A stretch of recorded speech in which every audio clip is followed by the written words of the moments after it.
Poble valencià, falleres i fallers, en virtut de les atribucions que em confereix el reglament vigent i a proposta de la Junta Central Fallera, nomene i proclame en nom de la ciutat i en el meu propi Fallera Major Infantil de València per al 2018, Daniela Gómez de los Ángeles.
Poble valencià, falleres i fallers, en virtut de les atribucions que em confereix el reglament vigent i a proposta de la Junta Central Fallera, nomene i proclame en nom de la ciutat i en el meu propi Fallera Major de València per al 2018, Rocío Gil Uncio.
La seva cara acollidora i hospitalària obri les portes als visitants per a mostrar el treball creatiu dels artistes fallers.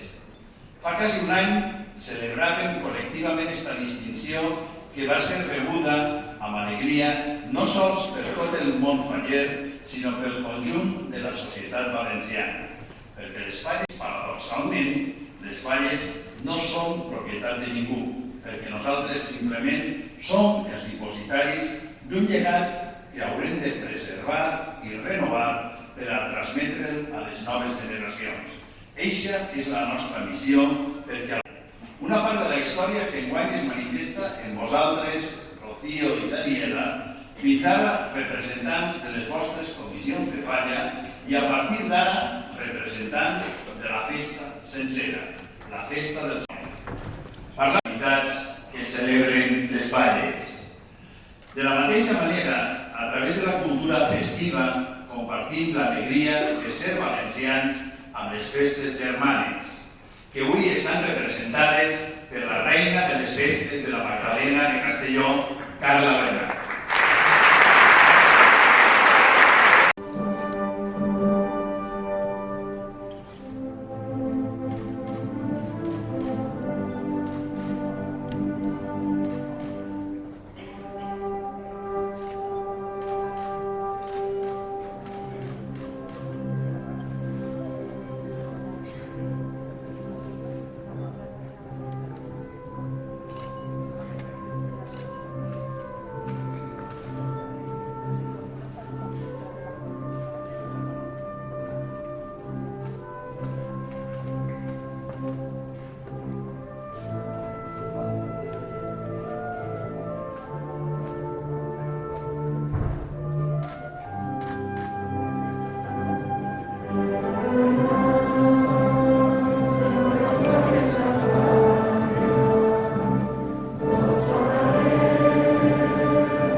testimoni de la riquesa de la nostra immensa literatura.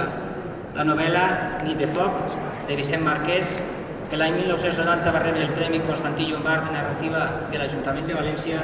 i la història, o historieta, en part, Fallera Major Infantil, de Fanny Grande. Teniu ara amb alegria estos regals com a símbol de l'admiració i de l'afecte de tots, vallesos i valencians, de mans de l'alcalde de València i del president de la Junta Central Fallera, que s'afegiran les explicacions de Xavier Clau.